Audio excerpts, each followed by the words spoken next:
queridos televidentes de Nueve Loma. Un nuevo programa de Crónicas Baezanas y en esta ocasión con una persona muy interesante, una persona gran investigador y una persona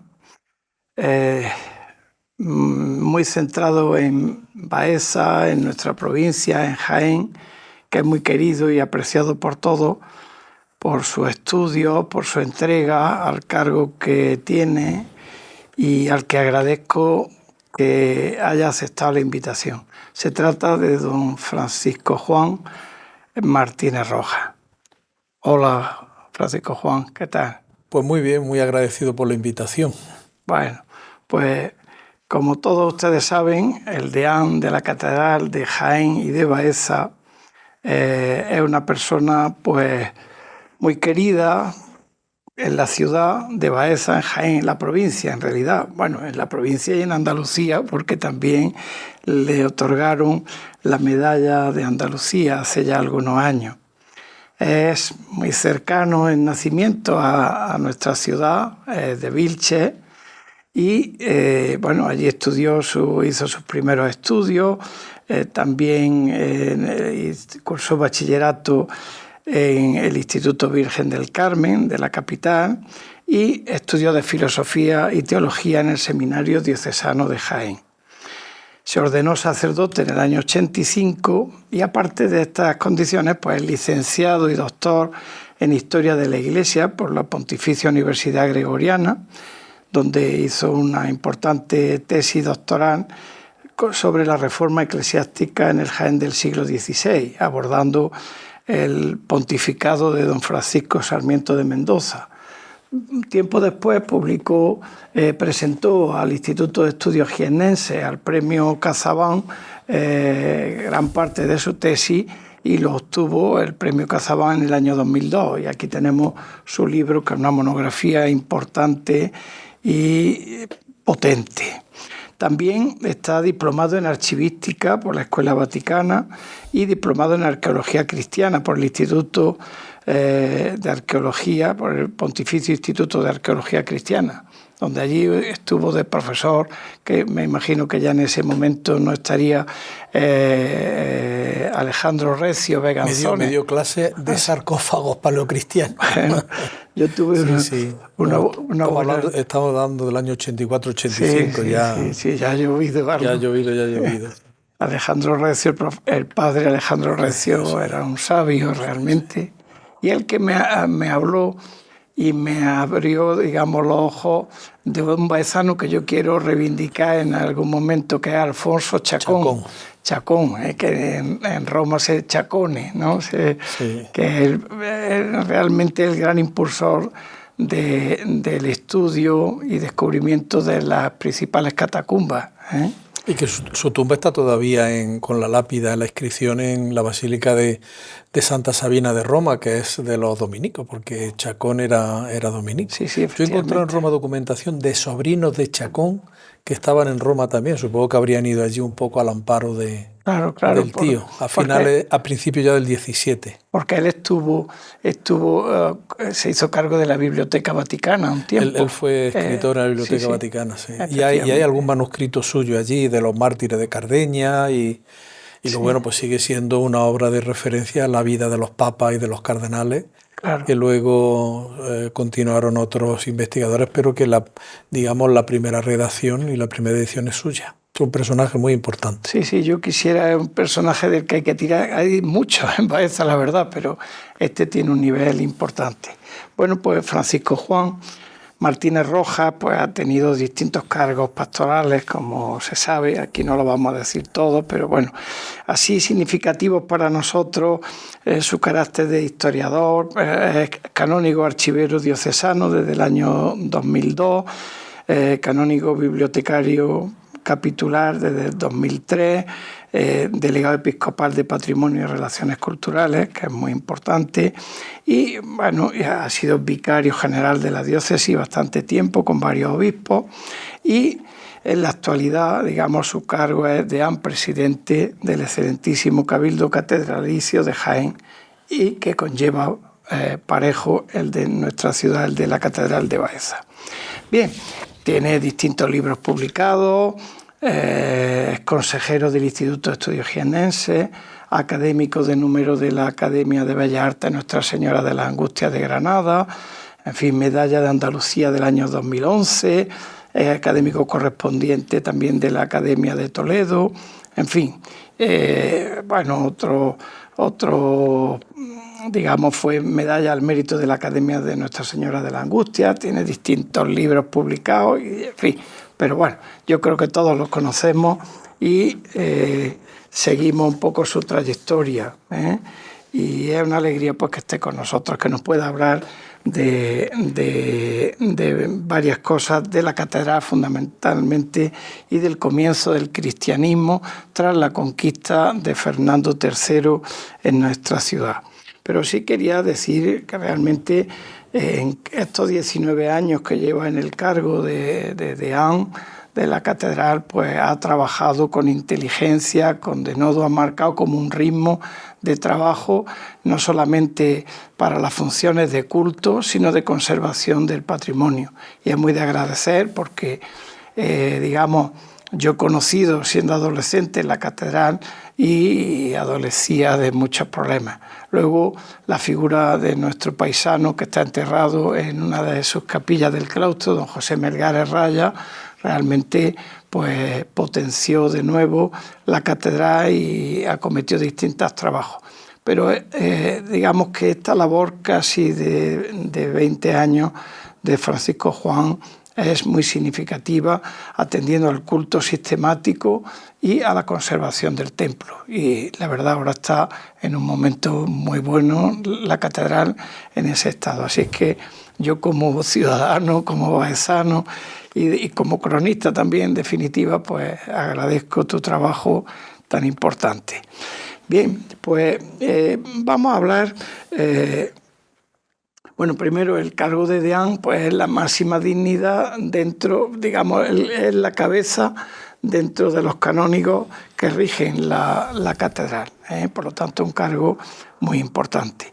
También ha abierto las catedrales a las actividades culturales de rigor y demás, siempre también en gran medida con la función que es propia de una catedral y del mensaje cristiano, pero con una apertura de miras que yo creo que es muy interesante, de tal manera que aquí pues también se le ha reconocido en Baeza, lleva el nombre de una plaza y no cualquiera, sino la de la Puerta de la Luna, y en fin, por lo tanto es ya una institución para todos los baezanos. Dicho ya todo vamos a escucharlo a él, que para eso lo hemos invitado.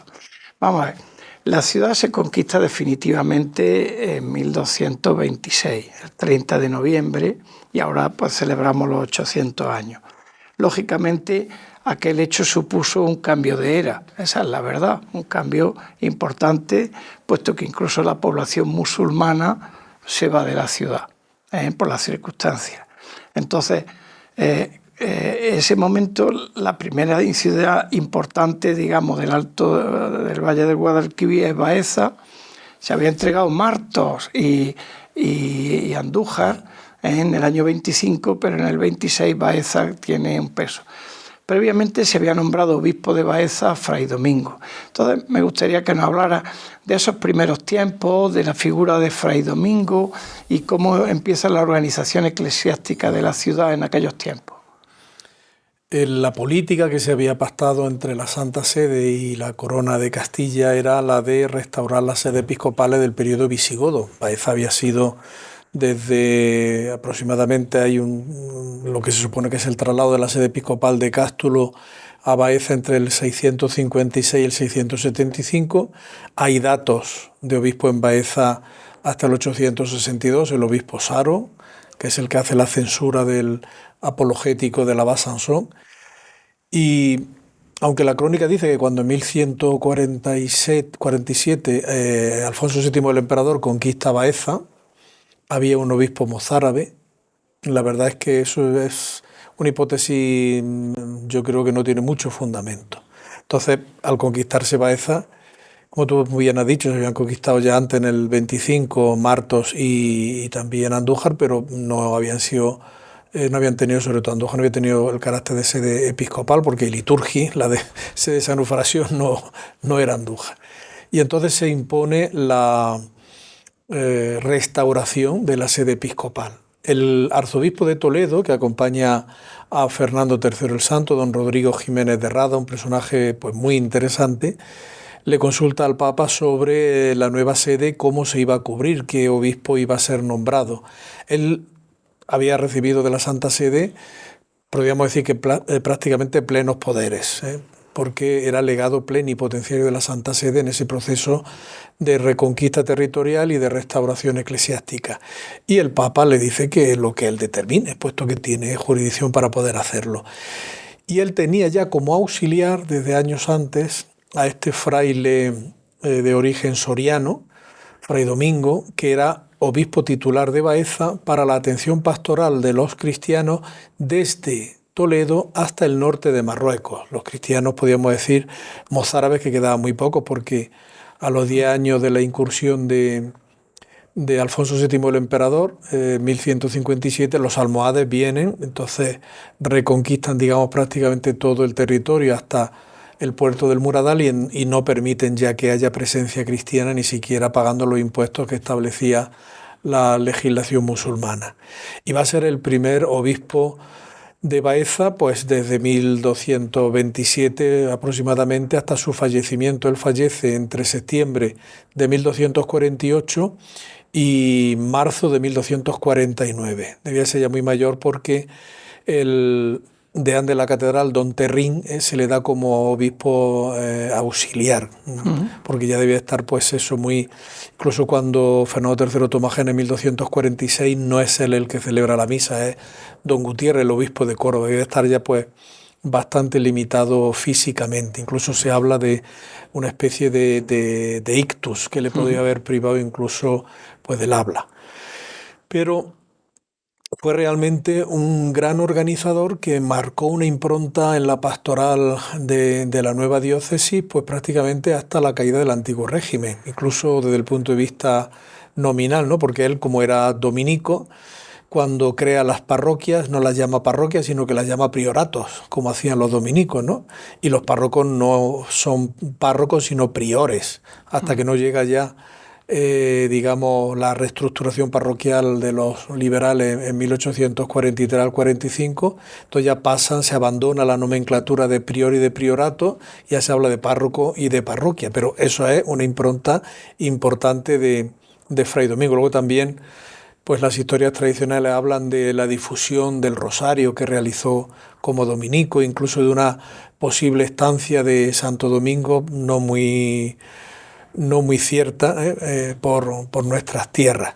Pero él es el que organiza la catedral, se trae una buena cantidad de clérigos de Soria, y es curioso porque el primer documento que conservamos de él, que es una transcripción que hace el deán Maza en su libro Retrato al Natural de la ciudad de Término de Jaén, es justo la ordenación del culto en la Catedral de Baeza, con la asignación de las funciones cultuales de los salmistas, los cantores, los sacristanes, los ayudantes del altar, los ministros del coro, etcétera, que siempre se habla pues de la bula de Gregorio X, 1231, la bula in eminenti, que es la que sanciona los estatutos que él le había dado al nuevo cabildo. Pero este documento es anterior. Y yo creo que es un documento interesante porque Baeza, que es una ciudad eminentemente eucarística, que desde el punto de vista eclesiástico el primer documento que conservemos sea la ordenación del culto en la catedral, pues creo que es muy significativo. Y él tuvo un problema con su antiguo señor, con don Rodrigo Jiménez de Rada, que como acompañaba también con su propio ejército a Fernando III, pues quiso tener la doble jurisdicción civil y eclesiástica en muchos pueblos en los que sus tropas habían colaborado en la conquista, entre ellos el mío, ¿no? Vilches, claro. 2 días después justo de la batalla de la Nava de Tolosa. Y al final, cuando se hace la demarcación del obispado de Baeza, pues era, para que nos entendamos, como una especie de queso gruyère. O había una serie de agujeros en muchos sitios que eran localidades que no pertenecían al obispado de Baeza, sino que pretendía el arzobispo de Toledo que fuesen suyas, civil y eclesiásticamente. Y ahí las relaciones que ellos habían tenido, pues buenas, ¿no? Porque Fray Domingo había sido auxiliar de don Rodrigo, pues terminaron deteriorándose, y ni siquiera 2 intervenciones del Papa con bulas ordenando que se llegase a un acuerdo sirvieron para nada, hasta que ya Fernando III pues los coge a los dos y los obliga en 1243 con la Concordia de Santorcaz a aceptar ya lo que él determina, que es que en la circunscripción del obispado de Baeza únicamente el arzobispo de Toledo tendrá 2 parroquias que serán suyas, que serían San Pedro de Úbeda y San Miguel de Andújar. Pero esa determinación realmente no tuvo efecto, porque tanto San Pedro de Úbeda como San Miguel de Andújar, en el primer listado que hay de parroquia que se conservan en el archivo de la Catedral de Toledo, que es de 1311, aparecen como parroquia de la diócesis. No del arzobispado de Toledo. Yo creo que a don Rodrigo ya no le interesó esa solución de Fernando III, pero tuvo que ser el rey el que impusiera un acuerdo. Lo que sí quedó para la diócesis de Toledo el adelantamiento de Cazorla. Sí, yo creo que con un poco de malicia creo que el adelantamiento de Cazorla fue un cierto engaño de Fernando III al arzobispo, ¿no? Porque desde el punto de vista estratégico el adelantamiento de Cazorla no representaba nada, no era, es decir, al rey lo que le interesaba era conquistar el Valle del Guadalquivir, y luego conquistado ya 1226 Baeza, 1236 Córdoba, 46 Jaén, 48 Sevilla, lo que queda ya es Granada, el reino nazarí de Granada. Y es un poco decir, bueno, pues tú, si conquistas esa zona, pues la doble jurisdicción para ti, ¿no? Porque claro, el adelantamiento está ahí metido en la serranía, y no es una zona de paso ni tiene un valor estratégico importante. Sí. Bueno, entonces la diócesis se traslada en 1249, ¿no? A Jaén. Sí. Y desde ese momento, digamos que está más cerca del reino nazarita de Granada, con un territorio fronterizo más. Ahí ya queda la diócesis con 2 catedrales, la de Jaén y la de Baeza, que tiene que ser atendida por 1/3 de canónigos, ¿no es así? Sí, efectivamente. Aunque ha habido a lo largo de la historia varios intentos de casi suprimir esa... ¿nos puede hablar un poco? Sí. Es el mantener el título de catedral en Baeza y que 1/3 del cabildo la sirviese, es un cierto pulso que el Papa Inocencio IV le echa a Fernando III. El traslado de la sede episcopal a Jaén es la ruptura de lo que se había pactado entre la Corona de Castilla y la Santa Sede, porque Jaén no había sido sede episcopal en el periodo visigodo, no había sido. Y eso es una ruptura, podríamos decir, casi unilateral, casi impuesta por Fernando III por razones estratégicas, porque a él le interesa reforzar la ciudad de cara a la conquista del reino nazarí de Granada. Y es muy significativo porque el Papa, con la bula Exaltatio Fidelium de 14 de mayo de 1249, accede a la petición, pero, y viene el pero, ¿no? Pero con la condición de que no pierda Baeza el título de catedral, no sea ni colegiata ni iglesia, sino sea catedral, y 1/3 del cabildo, como tú muy bien has dicho, asista al culto en la catedral. Y eso se mantiene pues hasta nuestros días. Ahora mismo somos 20 canónigos, de hecho 19, porque uno está en Ecuador de misionero, y de esos 19, 6 somos canónigos de Baeza, ¿no? Y es muy significativo porque 2 años después del traslado, en 1251, hay una bula de Inocencio IV de reproche a Fernando III, diciéndole que había tenido mucha prisa en trasladar la sede episcopal, pero que no había cumplido las promesas de dotarla económicamente con rentas suficientes. Y ese un poco es el reproche del Papa, que no le gustó que se hiciese ese traslado, sobre todo, bueno, pues porque lo hizo Fernando III casi, digamos, como imposición.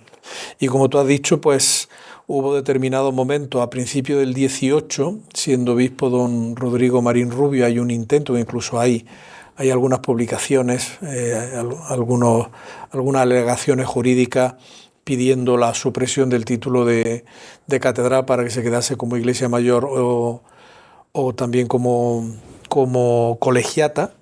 Y luego, con motivo del concordato de 1851, también hay otro intento de supresión, pero lo curioso es que cuando se pide la supresión, al final el gobierno, ya entonces los sueldos, podríamos decir, como compensación por los bienes perdidos con la desamortización, los pagaba el Estado.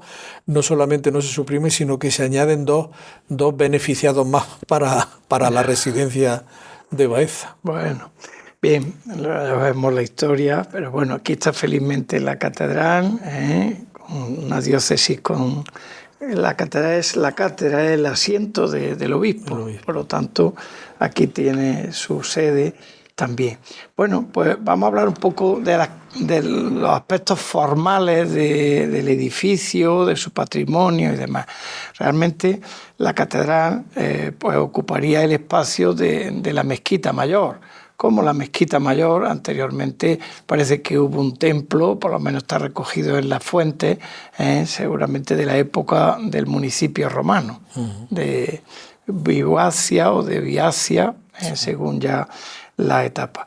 Háblanos un poco de los aspectos formales del edificio.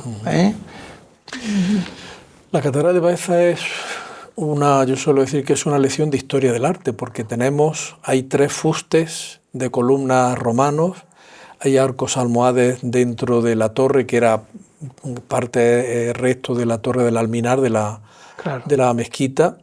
Hay en la zona sur alguna parte que algún historiador como Pedro Galera, nuestro compañero Pedro Galera, pues dice que puede ser parte de la quibla todavía, en la capilla que da más al sur de la antigua mezquita. Hay una parte gótico mudéjar, con una yesería muy, muy interesante. Hay una parte primitiva gótica, luego la catedral que se rehace a principios del 16, también en un gótico ya más tardío. Y luego tenemos, después del colapso de 1567, cuando queda en pie solamente la cabecera y los pies, pues la reconstrucción que lleva a cabo Vandelvira y que luego termina su aparejador Alonso Barba. Aparte luego ya de la decoración interior con el gran y magnífico retablo barroco, que crea un modelo que se extiende pues por todo el arciprestazgo, ¿no? En mi pueblo, en Ibro, lo que queda de Ibro, en Santa María de Andújar, había el otro día una fotografía antigua, digo, pues es el retablo de la Catedral de Baeza, 4 grandes columnas salomónicas con el ático, con 3 calles, en fin, muy... El año pasado vivimos un momento espectacular en la catedral cuando un grupo de teatro de la Universidad de Jaén representó un auto sacramental. Y claro, el fondo de ese retablo barroco maravilloso, espectacular. Y luego ya la apoteosis fue... La apoteosis eucarística, que estaba preparada la custodia para... Ya no sé si había sido ya el corpus o iba a ser. Y entonces pues se incorporó a la representación teatral y eso fue una maravilla. Fue una cosa espectacular que seguramente a lo mejor con otros responsables no lo sabemos. En la catedral no se hubiera podido hacer y en este caso pues se hizo, ¿no? Es decir, bueno, es verdad que la iglesia tiene eso, pues una sucesión de estilos y demás, de trabajo, y es verdad también que el sello renacentista resplandece porque verdaderamente Vandelvira consigue un espacio maravilloso de bóvedas vaídas y demás que están muy bien iluminadas, porque aunque hoy día hay iluminación artificial, si uno visita la catedral a las 12 de la mañana, un día como hoy, a las 12 o la 1 de la tarde, de una primavera avanzada, pues verdaderamente el claristorio que hay, es decir, el conjunto de ventanas paladianas, permite una iluminación excelente. Magnífico. Eso es, en fin. Bueno, la catedral tiene una serie de capillas, como es lógico, y que han evolucionado también en el tiempo. Y durante tu mandato, digamos, se han creado algunas nuevas. Sí. Por ejemplo, la de San Isidoro, la de la Virgen del Alcázar. La de San Juan de Ávila estaba, ¿no? Pero no estaba. La de San Juan de Ávila había una que se llamaba así en el claustro, pero se restauró un retablo barroco, un retablo de principio del 18, y se hizo el cuadro que lo hizo Paco Goete, con San Juan de Ávila orando, preparándose para predicar en la Catedral de Baeza, calentando motores, como podríamos decir. Y entonces se dedicó con motivo de... Todo empezó con motivo del doctorado en el año 2012, aunque la bendición se llevó a cabo en el 2017. Sí, y la de San Isidoro es muy interesante porque en definitiva la catedral ahora mismo tiene la advocación de la Natividad de la Virgen, pero la primera advocación por la primera conquista de 1147 de San Isidoro, y está bien que haya una capilla dedicada a este santo. Y la de la Virgen del Alcázar por razones obvias. Bueno, y la última San Miguel de los Santos. San Miguel de los Santos, que se ha decorado también con dos pinturas. De Felipe. Sí. Eso en septiembre del año pasado, fue el 20 o 21 de septiembre del año pasado. Fue la bendición. No hace mucho estuve yo leyendo un texto de un historiador hablando de las capillas en el siglo XVII y cambian mucho con respecto a las que hay. Es decir, que está claro que es un organismo vivo y que las vocaciones han ido cambiando. Bien, bueno... esos libros como el del padre de Francisco de Torres ayudan mucho a darnos cuenta, por ejemplo, que la entrada de la sacristía era la antigua capilla de los Carvajal. Claro. Aquí está el escudo del apellido Carvajal, esas tres capillas, cuando fue el incendio en 1698 de la antigua sacristía, pues se unieron y se hizo la actual sacristía, pero eran tres capillas distintas. Sí, eso está claro. Por eso lo de la historia, los historiadores, es muy importante, y la documentación. Por cierto, el archivo de la catedral, ¿cómo se conserva? ¿Qué tipo de documentación tenemos? Pues hay dos fondos importantes. Las actas capitulares, que empiezan en el 16, a mediados del 16, y que son pues bastante, hay alguna laguna, pero son bastante homogéneas. Y luego, sobre todo, hay una documentación muy rica de capellanías, que no tiene que ver realmente. Una vez hablando yo con un historiador de un chico que estaba haciendo la tesis doctoral sobre la transformación de las antiguas aljamos, mezquitas mayores en Andalucía en catedrales, y claro, iba buscando pues la pervivencia de las construcciones islámicas en las capillas de las catedrales cristianas. Entonces se deslumbró un poco con ese fondo porque pensaba que ahí había mucha documentación. Las capellanías son fundaciones normalmente de tipo cultural que se fundamentaban en unos bienes, ya fuese económico en censo, ya fuese en propiedades urbanas o rústicas, que los fundadores dejaban para la celebración de misa, por la familia, o había también algunas otras para la redención de cautivos, para dar dote a las doncellas para que se pudieran casar, pero fundamentalmente era la celebración de misa. Entonces había muchísimas capellanías en la catedral, muchas. Sí. Claro, eso generaba una documentación que actualmente es uno de los fondos más importantes del archivo. ¿Y se está estudiando últimamente? Hay investigadores que... De vez en cuando vienen.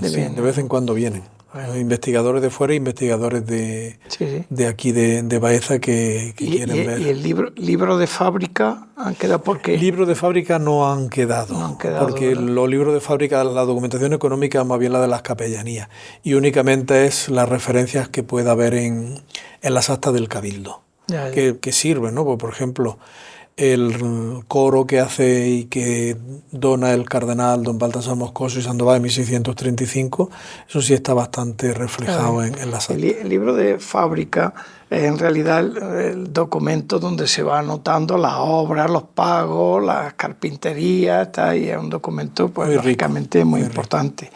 Bueno, hemos hablado del patrimonio mueble, digamos, mobiliario y demás de la catedral, es muy importante en pintura, en fin. Tenemos la custodia procesional, que es una obra del maestro antequerano Gaspar Núñez de Castro y que está declarada como bien de interés cultural específicamente por parte de la Junta de Andalucía. Esa ¿por qué no nos habla un poquito de la custodia y también la vinculación con el Corpus y demás que es tan importante en la ciudad? La fiesta del Corpus era una fiesta que se celebraba, pues se celebra en la iglesia desde mediados del siglo XIII, ¿no? Desde 1264 es cuando el Papa Urbano IV ya pues instaura oficialmente, se encarga a Santo Tomás de Aquino la composición del oficio litúrgico con los himnos tan famosos del Pange Lingua, Tantum Ergo, Laudatio, en fin. Y a partir de ahí arranca una fiesta que era pues de las más importantes, porque en cierto modo también el Corpus es la coronación de la parte del año litúrgico más importante, que es Cuaresma-Pascua. Termina la Pascua Pentecostés, luego viene la Trinidad, que es el resumen de la historia de la salvación, digamos, que se ha vivido antes en la Cuaresma y en la Pascua, y luego el Corpus. Y luego ya se vuelve a la normalidad del tiempo ordinario. Sí. Eso es. Entonces, era un poco, eso era como la apoteosis final de esos tiempos fuertes. Y en el caso de Baeza, no se puede olvidar, hay una siembra en la piedad eucarística muy importante, que es San Juan de Ávila y su escuela. Pensemos que, yo se lo decía hace poco a los alumnos, ¿no? Cuando, hablando del reformador Calvino, ¿no? Pues Calvino decía que había que celebrar la mesa del Señor, la cena del Señor, perdón, y con la comunión 4 veces al año. Y yo le decía, es que es lo que se celebraba en la Edad Media. En la Edad Media, la gente, Felipe II, que oía misa todos los días, pero no comulgaba todos los días, comulgaba 4 veces al año. Esa era la comunión que había, y es la comunión que se establece incluso para los canónigos de la catedral. Ellos podían asistir a misa y cantaban, pero no comulgaban 4 veces al año. Estaban obligados, ¿eh? Las 3 Pascuas, es decir, Navidad, Domingo de Resurrección y Pentecostés, y el día de la Asunción. Pero San Juan de Ávila es de los que inicia, y luego los jesuitas lo van a tomar también un poco como bandera, la comunión frecuente. Incluso para las personas que quieren tener una espiritualidad pues más nutrida y más sólida, cotidiana, diaria, que eso fue una innovación. Y eso, el ministerio, la predicación de San Juan de Ávila, los sermones eucarísticos que tiene, maravilloso, y luego sobre todo su escuela, pensemos Bernardino de Carleval, Diego Pérez de Valdivia en su obra Aviso de gente recogida, donde él recoge también y refleja esa práctica que se seguía en Baeza, influyen positivamente en el fervor eucarístico centrado sobre todo en el Corpus. En el caso concreto de la custodia, el incendio al que he hecho ya referencia, en 1698, pues en ese incendio queda muy deteriorada la antigua custodia. Es cuando ya se plantean hacer una nueva a partir de 1700, Gaspar Núñez de Castro, y luego se termina en el 1714. Y es muy significativo porque es una pieza, como muy bien estudió Joaquín Montes Bardo, que en paz descanse. Toda la iconografía. Toda la iconografía eucarística, de detalles que nos pasan desapercibidos, pero es como es un canto a la Eucaristía, como podríamos decir, como entraña de la historia de la salvación, como permanencia sacramental de la historia de la salvación, desde el Antiguo Testamento, con el colegio apostólico, la presencia de la Virgen, de la Inmaculada, y luego la coronación, San Miguel, y la coronación de la fe, el sacramento de nuestra fe.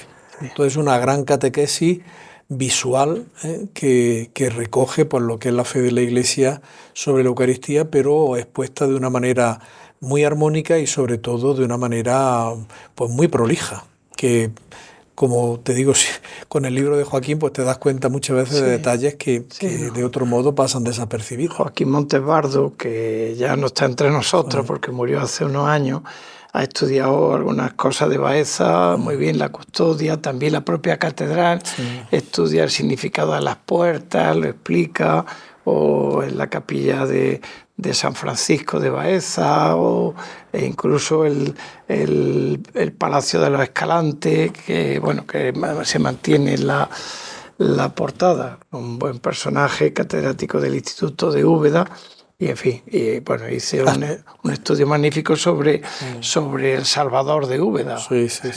¿Qué iba a decir? No, pues eso, es de esto, que es una tipología muy concreta de gente que viene a nuestra provincia, que son de fuera, pero se convierten en enamorados de nuestra provincia, ¿no? Porque Joaquín claro, asturiano, sí. Por lo menos al final se retiró a Asturias, ¿no? Asturiano. Murió. Bueno, se le ha pasado a otros. Por ejemplo, un antecesor tuyo en el cargo, el deán, ¿cómo se llama?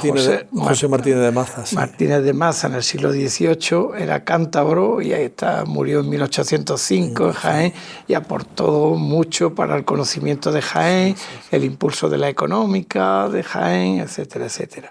Y eso es verdad que hay una constante de personas de fuera que se entusiasma con el patrimonio y demás. Eso lo hemos visto también en Baeza, pues un personaje, Escolano Gómez, también, que estudia, y algunos documentos él vio en la catedral que después ya desaparecieron, bueno, y hacía referencia a otras cosas. Bueno, hablando un poco de nuestra catedral y demás, la labor de conservación que sigue la catedral a impulso tuyo en estas 2 décadas, es muy interesante. Háblanos de la conservación, por ejemplo, de los distintos trabajos que se han hecho, de las obras más significativas. Sí. Bueno, pues cuando yo empecé como deán me encontré el último proyecto que había iniciado don José, que era la limpieza del retablo. De hecho, cuando don José falleció en febrero del año 2007, no se pudo celebrar la misa en el altar mayor, tuvo que ser en el crucero, porque el altar mayor estaba completamente lleno de andamios para la limpieza de ese maravilloso retablo. Y luego hemos ido acometiendo una serie de restauraciones que, podríamos decir, han tenido 4 vías de financiación. Sí. Uno, la propia catedral, fue la propia catedral la que acometió la restauración de la capilla de San Juan de Ávila, con esa restauración del retablo barroco del siglo XVIII que llevó a cabo Teresa López Obregón. Otra fuente de financiación ha sido la Asociación de Amigos de las Catedrales de Jaén y Baeza, con la restauración de un cuadro que estaba en la biblioteca y que de estos que veis dice, esto tiene muy buena pinta, pero claro, resulta que cuando se restaura pues tiene una pinta todavía mejor, ¿no? Que es el encuentro de Rebeca y Eliezer en el pozo, una escena del Antiguo Testamento, pero es aunque no sabemos el autor, pero es una obra de mucha calidad. Luego la Fundación Caja Rural también desde hace unos años financia anualmente la restauración de una pieza de la catedral. En el caso concreto, la última que han restaurado, que era en 2 anualidades, ha sido la restauración del púlpito, ese famoso púlpito que también se ha ido moviendo a lo largo de los siglos en distintos lugares de la catedral, que también el proceso de restauración lo llevó a cabo Teresa López Obregón. Y luego finalmente la Junta de Andalucía, porque hemos presentado varios proyectos. La Junta de Andalucía en los últimos años ha presentado 3 convocatorias de ayudas de restauración del patrimonio religioso. Entonces, con motivo de esas ayudas, es como se aprobó el expediente para la restauración del retablo de la capilla de los Días de Quesada, que es una capilla muy interesante porque está hecha si no mal no recuerdo, en 1777, que responde a la normativa que impone Carlos III, prohibiendo que se hicieran retablos de madera por el peligro de incendio, porque le interesaba la madera para los barcos. Entonces el que había estado en Nápoles trae la técnica del estuco, del mármol fingido, como dicen, el mármol finto, que dicen los italianos, y uno de los primeros ejemplos en España es precisamente ese, con la copia del cuadro de El Pamo de Sicilia, de Rafael, que curiosamente tiene las mismas medidas que el original que se conserva en el Prado. Sí, sí. Entonces ha quedado realmente magnífico. Y en la última convocatoria hemos presentado un proyecto para restaurar la capilla de la Anunciación, pero hemos protestado, claro, porque el expediente estaba perfecto, pero bueno, ahí hay otros intereses ya de otras latitudes geográficas de la comunidad autónoma que presionan más y al final pues... Bueno, pero poco a poco... Zamora no se ganó en una hora, como dice. Por supuesto. Y luego tenemos pendiente, que yo creo que va a ser el siguiente, la restauración de ese cuadro que está al lado de la capilla de los Días de Quesada, en la cabecera de la nave del Evangelio, que es de Pedro Atanasio Bocanegra, que es María Reina de las Vírgenes, ¿no? Es un cuadro incluso como tema artístico, como tema iconográfico, muy original. Muy original. Con motivo de Andalucía Barroca, también se me olvidó decir, la Junta realizó la restauración del San José, que todo el mundo, empezando por el que fue director del Prado, Alfonso Pérez, decía que era obra de Alonso Cano, pero en la restauración Teresa López Oberón descubrió la firma de Juan José Escalante, que era un discípulo de Alonso Cano, ¿no? Sí, tenía el aire. Pero... Sí, no, el San José y el Niño son muy canescos. Pero bueno, tiene el valor del cuadro, que es un gran cuadro, de que es... porque él murió con apenas 30 años, 33, 34 años murió Escalante, y entonces tiene una producción muy limitada.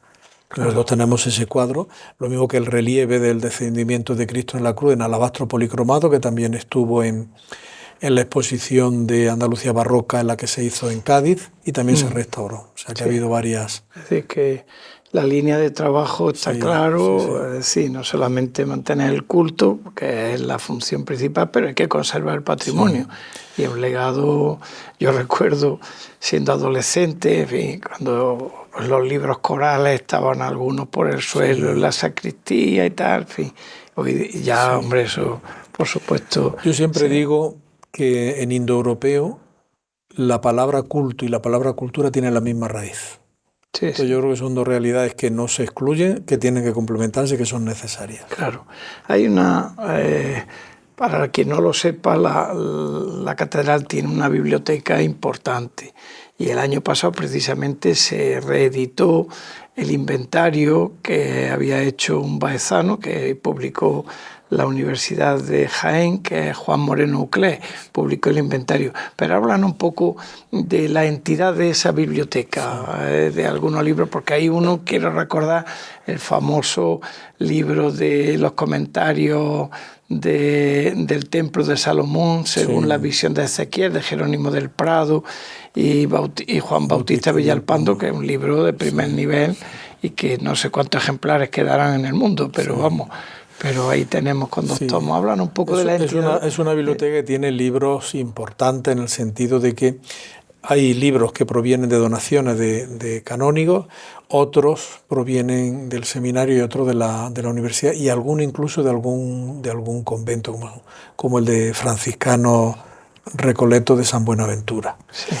Y hay libros, pues como tú has dicho, está la descripción del Templo de Jerusalén que hace Jerónimo de Prado, jesuita baezano de finales del 16, un gran conocedor de la Sagrada Escritura, que tiene, como muy bien dice Juan Moreno, que le hizo la tesis precisamente sobre Jerónimo de Prado y sus comentarios al libro de Ezequiel, que tiene un protagonismo más importante que el mismo Juan Bautista Villalpando. El problema es que Jerónimo de Prado muere antes que Juan Bautista Villalpando, también jesuita, arquitecto, el autor de la fachada de la catedral en la Plaza de Santa María, muy escurialense porque le era discípulo de Juan de Herrera, el matemático, y claro, le sobrevive y al final un poco es el que se lleva... Pero tú fíjate que ese es un libro que es una edición regia, es decir, que la patrocina Felipe II y que Felipe II costea la edición en Roma, en los 3 volúmenes en Roma, se hace en Roma.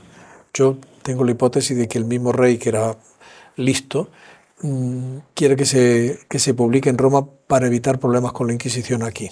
Y eso que la Inquisición dependía de la corona, ¿no? Pero para evitar problemas. Y es un libro pues muy interesante. O sea, la Ediciones El Albir hizo hace unos años una edición facsímil, pero claro, no es lo mismo una edición facsímil que poder ver el original con esos grabados tan maravillosos. Otra de los libros importantes que tenemos es una edición que hay alemana de 1632 de las Revelaciones de Santa Brígida. Quiero recordar un Quijote también en francés. Es decir, otro relacionado con la Sagrada Escritura y algunos volúmenes y como ha salido Felipe II, de la Biblia políglota regia de Amberes, que Felipe II le encarga a Benito Arias Montano y que se publica en Amberes en la imprenta de Cristóbal Plantín, ¿no? Plantino. que es una obra también muy, muy importante porque después de la políglota del cardenal Cisneros, la Complutense, en España se publica esta y ya no se ha hecho ninguna edición así de este tipo. Entonces, pues es una biblioteca singular con ejemplares muy, muy escogidos y eso que a través de diversas proveniencias pues ha formado ahí un acervo bibliográfico que creo que es notable para no solamente para Baeza, sino para la provincia. Claro que sí. Bueno, yo quería que nos hablara, hace poco has estado en una reunión de especialistas y demás de las ciudades Patrimonio de la Humanidad, hablando un poco de ese mundo de los santos y santuarios de un tiempo, y quería, porque seguramente muchos televidentes de Nueve La Loma pues no conocen un poco, háblanos un poco de ese siglo XVII tan importante, tanto humanistas y cristianos también que publican en Baeza y en nuestro entorno, y que hay una búsqueda de santos y demás. Ahí hay una figura capital, ¿no? Que es Francisco, el padre Francisco Vilche. Hablan un poco, o sitúanos, y en el Cerro del Alcázar, algunas cosas que yo creo que es interesante para las personas, para los baezanos que no conozcan estas cosas. A finales del 16 hay una, podríamos decir, unos descubrimientos de manuscritos, de crónicas, que fundamentalmente eran 4, pero vamos, a nosotros nos afectan 3, que era la crónica de Flavio Dextro. Flavio Dextro es un personaje histórico, era hijo del obispo de Barcelona, San Paciano. De él habla, por ejemplo, San Jerónimo, que había escrito una historia omnímoda, es decir, una historia general del mundo, pero San Jerónimo dice que él no lo había leído. Él se le atribuye una crónica.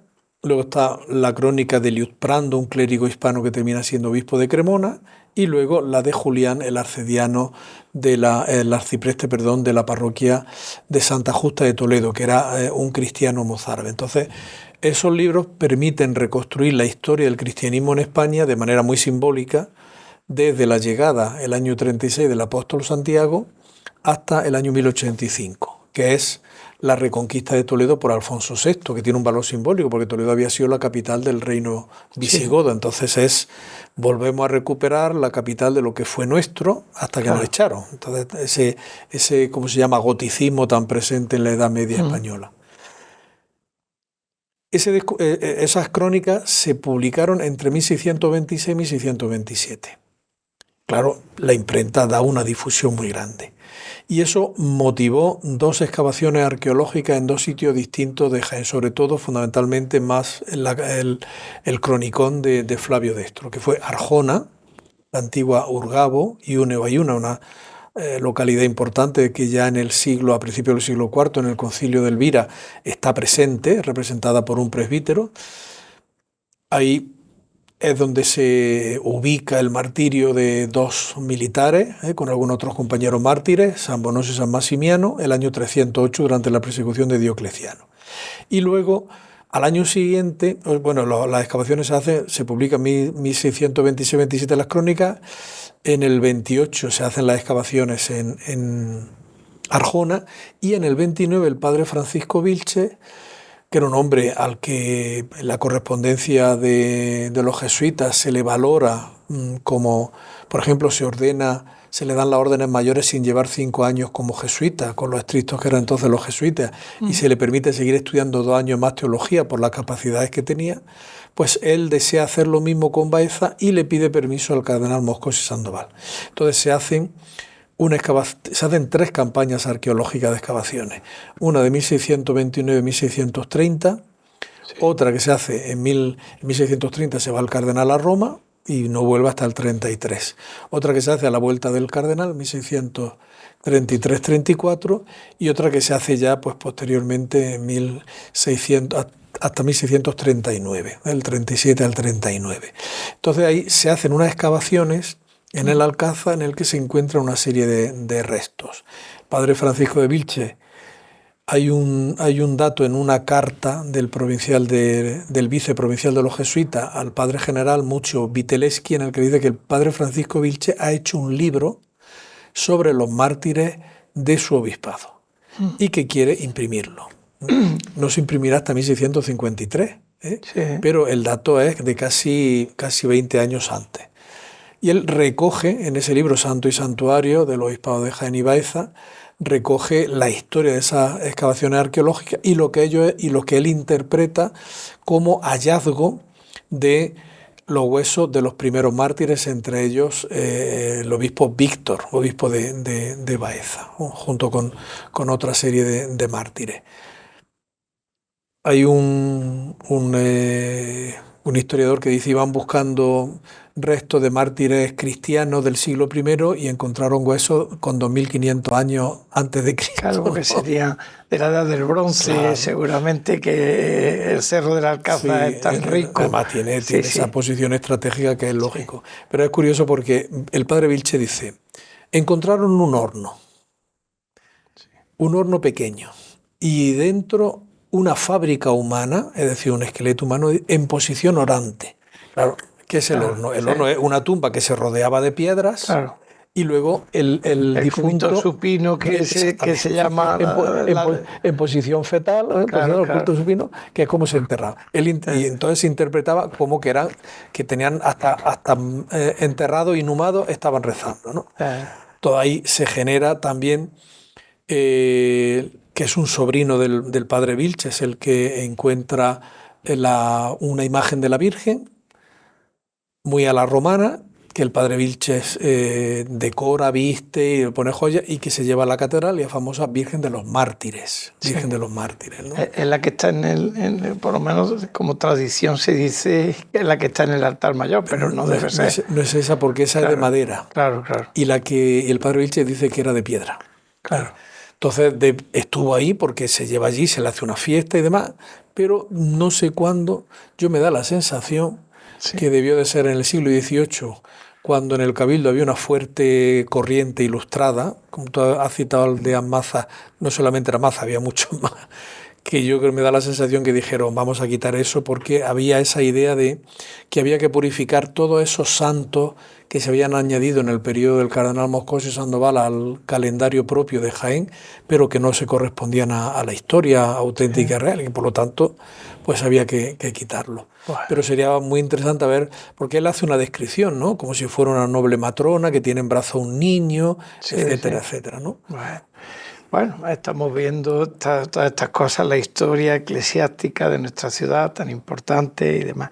Yo quería ya, como para terminar de esta conversación, pues que nos hablara dentro de tu libro y del obispo don Francisco Sarmiento de Mendoza, algo en relación con Baeza. Bueno, aquí tenemos en la portada del libro, precisamente tenemos la imagen digamos, del crucero, con una pintura y demás, de 1595, se habla de la conclusión. ¿Algún episodio de algo que tú creas significativo del obispo en relación a Baeza? Lógicamente interviene en toda la reforma y a toda la diócesis, pero bueno, algo que crea... Él tuvo mucha vinculación con Baeza. Él, por ejemplo, todos los años, cuando pasaba el Corpus en Jaén, se venía a Baeza y aquí estaba hasta el primer domingo de Adviento. Entonces pasaba todo ese periodo aquí, aprovechaba para hacer la visita en los arciprestazgos de Baeza, de Úbeda, de Inatorá y de Santisteban del Puerto. Y él estuvo muy vinculado con Baeza. Yo te diría, pues, por ejemplo, la vinculación con la universidad. Él apoyó mucho a los discípulos de San Juan de Ávila. Hizo una donación que se conserva en el archivo de la universidad, el inventario. Hizo una importante donación de su propia biblioteca de libros para la biblioteca de la universidad. Quiso que volviera Diego Pérez de Valdivia. Compromete incluso a Felipe II para que Felipe II, se conserva la carta, le escriba al Concejo de Barcelona, al Ayuntamiento de Barcelona, para que le insista a Diego Pérez de Valdivia y que vuelva aquí a Baeza, ¿no? Apoya denodadamente a otro discípulo, ya podríamos decir, de la segunda generación de San Juan de Ávila, que es el doctor Pedro de Ojeda, profesor de la universidad, párroco de San Andrés, en el caso de ese grupo de dirigidas espirituales, que el caso de los alumbrados, que él tenía un gran enemigo que era Juan Francisco Villaba, el que luego publicará las empresas espirituales, ¿no? Entonces él apoyó mucho y él, por ejemplo, se mete, incluso hay informaciones de la Inquisición en que la homilía en la catedral se mete con la Inquisición subrayando la inocencia de ese grupo de discípulos de San Juan de Ávila y de sus dirigidas espirituales frente pues, a esas calumnias que se habían propalado y que habían motivado una visita de los inquisidores de Córdoba. Y luego a él le cupo pues, bendecir la nueva catedral porque se termina justo en su pontificado. Por eso está el nombre en esa bóveda y el del racionero Francisco Godoy de Almansa, que era también el fabricano, ¿no? El que llevaba la economía de la construcción de la catedral. Entonces su hermano Antonio, su único hermano, eso eran 5 hermanos, 3 hermanas y 2 hermanos, su hermano Antonio, que tuvo, por eso fueron 15 o 16 hijos, varios de ellos vivían con el obispo y él los mandó a estudiar, siendo él alumno de Salamanca y habiendo sido profesor de Salamanca, los mandó a estudiar aquí a Baeza, y están en las cuentas que el obispo daba todos los años de manera muy meticulosa los pagos que originaba el estudio de varios de sus sobrinos, algunos de los cuales fue luego muy famoso, como Manuel Sarmiento de Mendoza, que fue canónigo magistral, gran predicador en Sevilla. Los manda a estudiar a Baeza porque él estaba convencido de que la fundación de la Universidad de Baeza y la impronta que le había dado San Juan de Ávila y le habían dado sus discípulos era, pues, reflejaba muy bien el ideal de reforma, de clero reformado que él intentó llevar a cabo aquí en Jaén. Bueno, muy bien, pues con esta intervención última de don Francisco Juan Martínez Rojas, pues vamos a terminar esta crónica baezana, que creo que era muy necesario y conveniente que estuviera con nosotros, porque él, aparte de ese carácter, digamos, sacerdotal que tiene, y evidente y claro, pues es un profundo conocedor de la historia de la Iglesia, y en concreto de las catedrales de Baeza, de Jaén. Él está estudiando siempre de manera permanente. Antes yo quería haberle hablado algo de Roma, si tiene algún tema de estudio en los archivos vaticanos, y por si quiere decirnos algo. Sí, yo tengo dos temas ahora fundamentalmente, que uno es la edición de los informes de la visita a Límina, los informes que presentan los obispos de Jaén a la Santa Sede cada X tiempo, antes eran 4, ahora son cada 5 años, que el primero de 1589 y el último consultable es de 1957, don Félix Romero Mengíbar. Entonces tengo hecha la transcripción de todo, son 750 páginas, pero quiero hacer la edición ya pues con bibliografía, con anotaciones, seguramente con traducciones, porque excepto 2 están todas en latín, y el latín ya murió hace tiempo. Latín fácil, pero que por lo menos que sea inteligible. Y luego estoy estudiando que es una encomienda que me dieron la Iglesia Española, con su Instituto de Historia Eclesiástica Española allí en Roma, que es un curial valenciano muy, muy importante, fundador de un colegio de misioneros que luego terminó convirtiéndose en la Universidad de las Misiones de la Santa Sede, la Universidad Urbaniana, que precisamente el año que viene se celebra el 4º centenario de la fundación de ese colegio y de esa universidad, que tiene un defecto, y es que no es italiano. Entonces, como no es italiano, pues es gracioso. Ahora, el 11 de junio, hay una jornada de estudio sobre la cesión del palacio, que lo compró él a su costa, en fin, a la Santa Sede, y el nombre no aparece por ningún sitio. Motivaciones de la donación, pero ¿quién donó el palacio? Pues Monseñor Juan Bautista Vives, que es como se llamaba, ¿no? Bueno. Y luego he investigado algo también, pero necesito, digamos, más tiempo, porque ahí hay un grupo de curiales que son baezanos que están en Roma. Están los hermanos Flores, Antonio Flores, Pedro Flores, que llegan a ser obispo de Gaeta, arzobispo de Aviñón, personaje importante. Y luego está el que sí encontró alguna documentación del doctor Rodrigo López, del fundador de la universidad, pero digamos ha sido viendo otras cosas y no dedicándome profeso. Entonces creo que tiene que haber ahí, porque los antiguos afortunadamente hacían escrituras notariales para cualquier cosa, y eso es una fuente de información muy rica. Pues muy bien, ya ven todos ustedes la capacidad de trabajo de Francisco Juan, y a que de verdad ya le agradezco de nuevo pues su presencia aquí. Muchas gracias, y ustedes hasta otro episodio, otro de Crónica Baezana.